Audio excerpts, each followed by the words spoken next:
El Colegio Médico mantiene una paralización de los hospitales luego de que argumentara que el gobierno no cumplió con acuerdos que había llegado anteriormente después de una lucha de los médicos. Y está con nosotros el doctor Zenén Cava para que nos ayude a entender, a esclarecer un poco esta situación.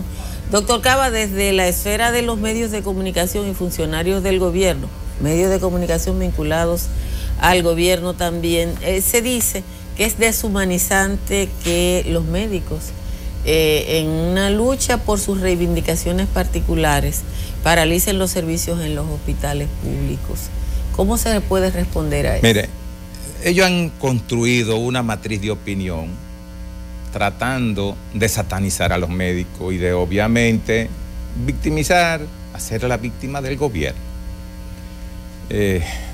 Toda vez que ponen a los médicos como abandonando los servicios de salud.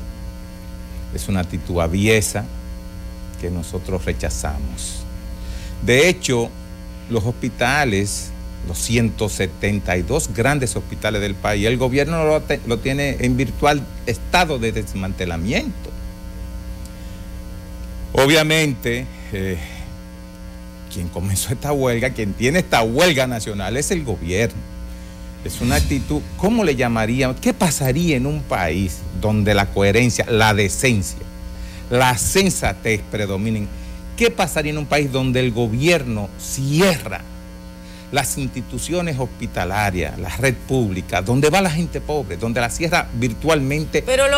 Pero lo que dicen las bocinas del gobierno, porque es así que hay que decir, es que ustedes son inhumanos porque abandonan esos hospitales que usted dice que está defendiendo. El gobierno, yo no soy partícipe de las huelgas por las huelgas. Y de hecho, en mi gestión de 2 años no hubo una sola huelga, porque yo creo que son vastas, son riquísimas las alternativas que tú tienes antes de llegar a ese supremo recurso. Pero es el estilo de Waldo. Y en esta oportunidad, realmente yo he estado valorando la situación que se ha presentado. Le quedaba poco margen de maniobra al Colegio Médico de hacerse escuchar. Estamos hablando de cerca de 800 médicos residentes de primer año que van para 4 meses que no cobran. Una buena proporción de ellos. Yo estaba haciendo un estudio, pero hace demasiado tiempo. ¿Qué cantidad de esos médicos ya estaban en condiciones de ser padre o madre de familia? O si está casado, ¿no? O sí.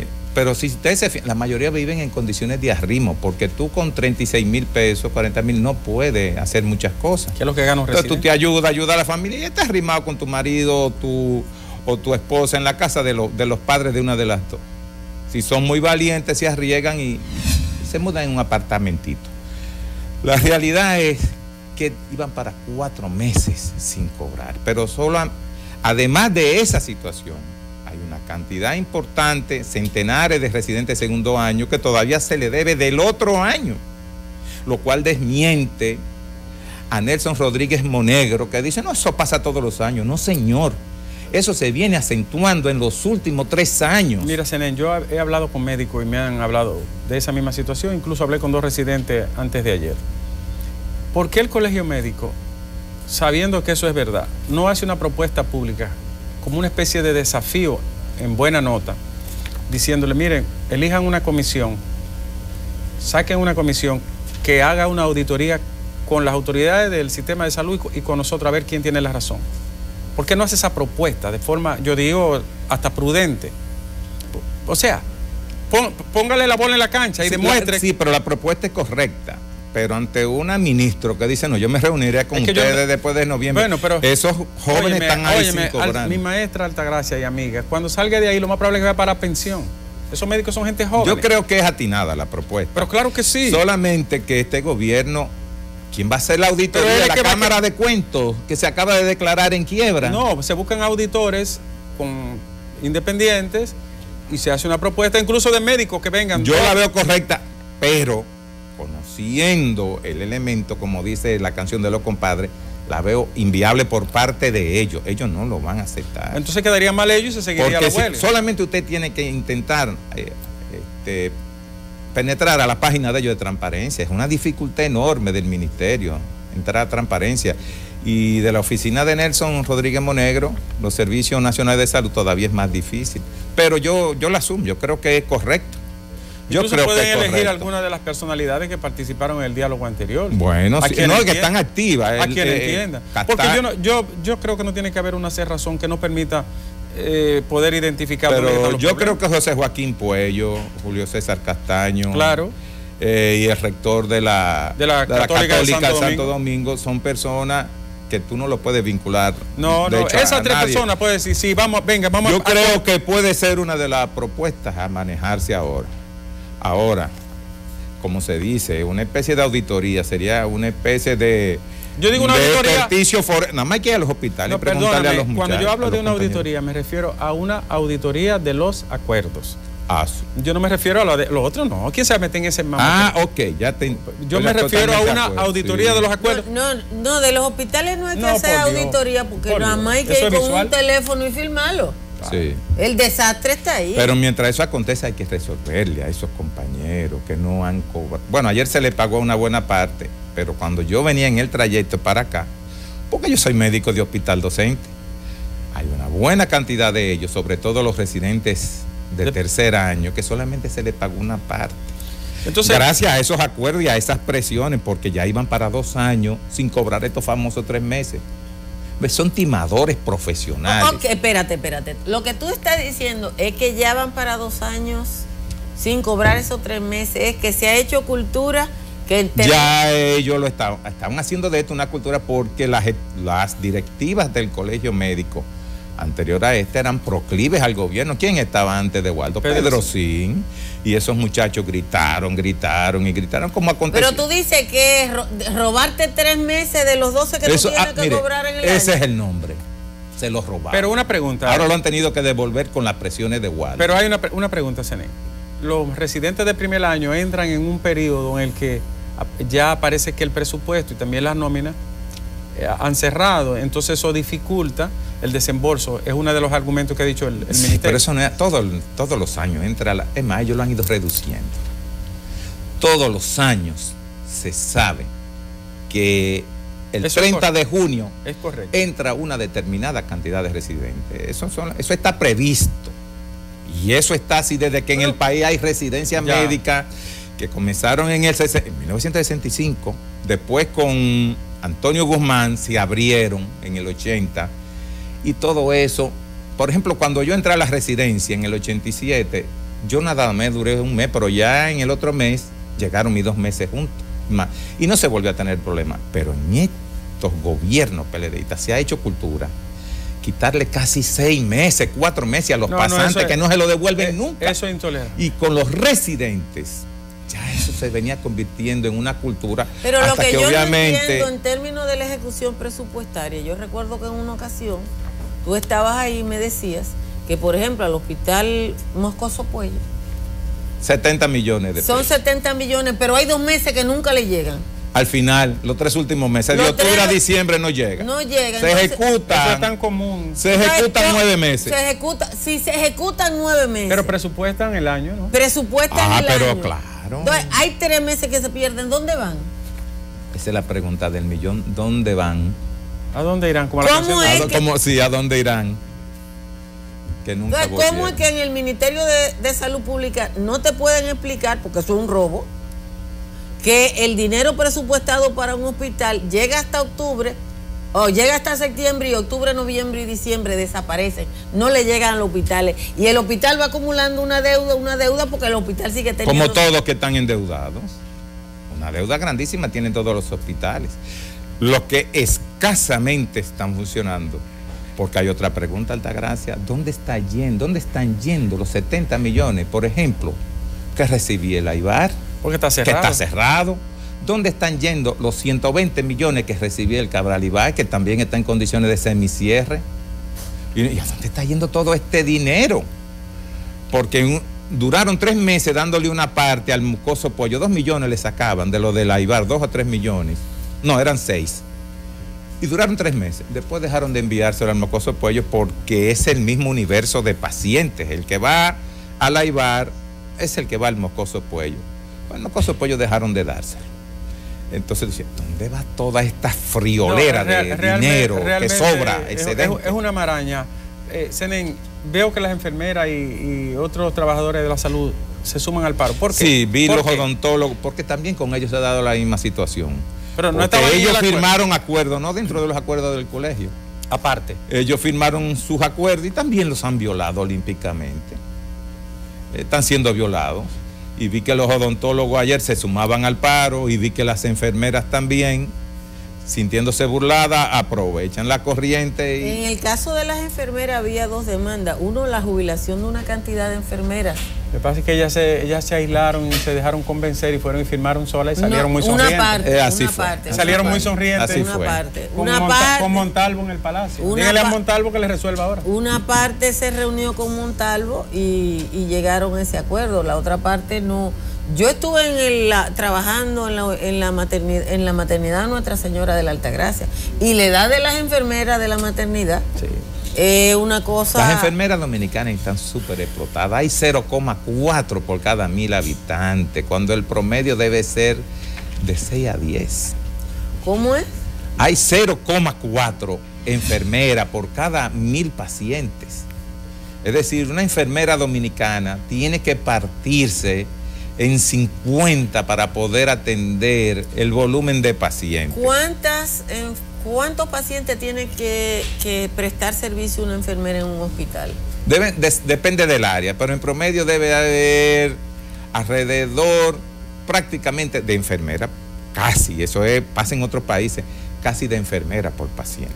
A lo sumo debe de haber aproximadamente, en términos más conservadores, de 6 a 10 por cada 1000. Por cada 1000. Por cada 1000. Muy conservador, no, ese no es el dato, por cada 100. 6 a 10 por cada 100. Vi que al poner en el plan de jubilación y retiro a una gran cantidad de enfermeras, entonces no ha sido suplida esa plaza y eso ha generado que las enfermeras tengan trabajo doble. Igual con los médicos, se pensionaron alrededor de los 1700 y pico. No se ha repuesto casi nadie, se han abierto algunos concursos. Entonces, pero en sentido general son plazas que permanecen aún desiertas. Yo no soy muy optimista, toda vez que para el presupuesto del año que viene el gobierno prácticamente lo ha dejado igual. 8.000 millones para invertírselo a 57 hospitales, que no son 56, porque el Mocoso lo acaban de desmantelar, son 57. Los Minas lo entregaron a medio talle, todos lo sabemos, y el hospital de Elías Piña también. Entonces, estos 8.000 millones no van a ser suficientes. Parece que es un estilo de mantener drenando presupuesto y dejar los hospitales así. Es una población que todavía no se empodera, como ha acontecido con la educación y con la corrupción. Todavía la salud, la gente aguanta mucho. Porque mira, aguantar lo que se está aguantando en el Mocoso Puello. Lo que pasa es que son la gente pobre, la mayoría de los que sufren. Son 4 millones de gente. Es así, es el tipo de universo que acude a los hospitales. Incluso creen que es su destino y que siempre va a ser así. Sí, si tú le pasas la mano por la cabeza y le das un carnet de cenaza, que es lo mismo que darle nada, ellos sienten que le están dando algo. Sí, pero yo creo que hay una población que tiene que sentir una diferencia. Y que, mira, yo conocí al José María Cabral Ibáez hace un par de décadas, porque no tenía que ir al Cabral Ibáez a nada, ¿verdad? Porque uno vive aquí, y yo fui al Cabral Ibáez, y yo recuerdo que ese hospital más o menos funcionaba. Sí. Ese hospital más o menos funcionaba. Pero es un hospital saturado ya. Entonces ese es un hospital que es el más grande del país, probablemente el más grande de toda la región. 600 camas. Sí. Un hospital de 600 camas, no son todos los hospitales en el mundo así. Y ahora tú ves ese hospital y parece un mercado público. Es así. Ese hospital, hay gente que recomienda que ni siquiera la infraestructura ya es acorde con el presente. Es un hospital que en una reparación se inundó. Se llenó de agua. Eso fue en el 2015. Sí. Se llenó de agua hasta por encima de las rodillas. Y no se llenaba de agua antes de repararlo. Es un hospital intervenido. Cuando usted va a la emergencia del Cabral, ¿usted cree que está como en Kenia o en uno de esos países todo el mundo tirado en el suelo? Una situación difícil. Es una sobrecarga enorme, porque los hospitales periféricos y de regiones no funcionan de forma adecuada. O están semidesmantelados también. Y todo el mundo coge para allá y al sobrecargado. ¿Qué cantidad de hospitales? Porque aquí cuando se planteó el régimen de seguridad social se planteó un sistema en que la gente fuera al hospital de primer nivel referido. ¿Qué cantidad de centros de atención primaria o de policlínicos están funcionando con algún nivel de efectividad? Se necesitan cerca de 5,000 y aquí no hay ni la mitad, que esperan 40% de las necesidades que debieran. El viejo modelo de salud pública tenía entre estructuras y todo eso alrededor de 1.200, 1.300 estructuras, que de acuerdo a las estadísticas estábamos dentro del promedio de América Latina, 12.000 a 15.000 camas. Con su centro y clínicas rurales. Sí, de 12 a 15.000 camas. Estábamos dentro del promedio. Afortunadamente, Antonio Guzmán, y yo no he sido nunca, ni fui PRDista, ni soy PRD, pero hay que admitir que a la luz de la declaración de Alma Ata, que fue en la antigua Unión Soviética de Salud para Todo en el año 2000, el país se llenó de policlínicas. Eso fue una visión muy adelantada. ¿Las policlínicas son hoy los centros de atención primaria? Sí, los centros de las UNAPS, unidades de atención primaria. Y a partir de esa época se construyeron y teníamos un promedio de la llamada clínica estructura. Obviamente el nivel resolutivo de resolverle a la gente de ellas es malo. Deficiente. Muy deficiente. Se decidió que debieran haber alrededor de unas 5,000. Más que en las zonas rurales, porque el país ha cambiado desde los 70. Es un país más urbanístico que rural. Lo más probable es que tú y yo hiciéramos pasantía en una clínica rural. Yo la hice en Guayubín de Montecristi. Y yo en Los Quemados de Bonao. Ah, sí. Por los lados, sí, del río Yuna, por ahí más. El Verde y Los Quemados después. Sí. Bueno. Pero funcionaban más o menos. Sí. Y llegaban medicamentos. Tú quitaba un dolor, tú bajabas una fiebre, te llegaba alguna vez afortunadamente un antigripal. Tenía cierta capacidad resolutiva. Alimento en un momento. Obviamente, después de la promulgación de la Ley General de Salud, que tiene que darle cierta competencia a ese nivel, se han quedado en obsolescencia. Y también a nivel urbano, porque de alguna manera aquí lo que hay es una salud anacrónica. Aquí se invierte en lo curativo ya quedó en desfase, es anacronismo. Aquí hay que enseñar a la gente a cuidarse, a curarse. Eso es lo que es de alguna manera atención primaria, educación, promoción y prevención. Pero aquí eso no se invierte porque eso no deja voto. Aquí lo que deja... O no deja voto, o deja dinero, recursos. A llevar retroexcavadora, comprar... Por ejemplo, en el Mocoso de Puello acaban de comprar, no hacen ni 3 meses, 5 ventiladores para intensivos. Ya están dañados todos casi. Creo que uno queda mal funcionando. ¿Cómo es? Compraron 5 ventiladores nuevos y ya están dando problemas todos. ¿Y por qué se necesitan? Porque lo compran, no se auxilian, lo compran sin concursos. Es sin concursos. Porque si tú abrieras concursos, los aspectos de calidad, en función de las exigencias que tú haces con la norma del propio concurso, hay que cumplirla. Aquí, ustedes hablaban ahorita de un suplidor, del suplidor, este señor que está vinculado al evento de ahora. Ha hecho negocio con todas las instituciones públicas y no tiene otro cliente más que el gobierno. Bueno, en todas las instituciones del país, ese tipo de cáncer de la compra, cuando no es por concurso, se me olvidó el término. Grado a grado. Grado a grado, ese es el estilo. Entonces, alguien se encuentra por ahí 5 ventiladores, alguien que supe hacerlo, tráemelo. Y salen y compran lo que aparezca. Y ahí están. Ahorita pasan a engrosar el cementerio de tiestos viejos que hay en los hospitales. Finalmente, Zenén, no se debe de abrir una vía, ¿no? Una ventana de que el colegio médico... Porque a pesar de todo, miren, aquí hay cerca de 3 millones de dominicanos que no tienen a dónde ir a parar. Y hay 4 que tienen algo que casi no les sirve de nada. Que casi es nada. Que no es lo mismo, pero es igual. Casi. Como dice Silvio. Entonces, hay que llegar a un punto de avenencia. La ministra debe dejar esa actitud de arrogancia, de que yo no me...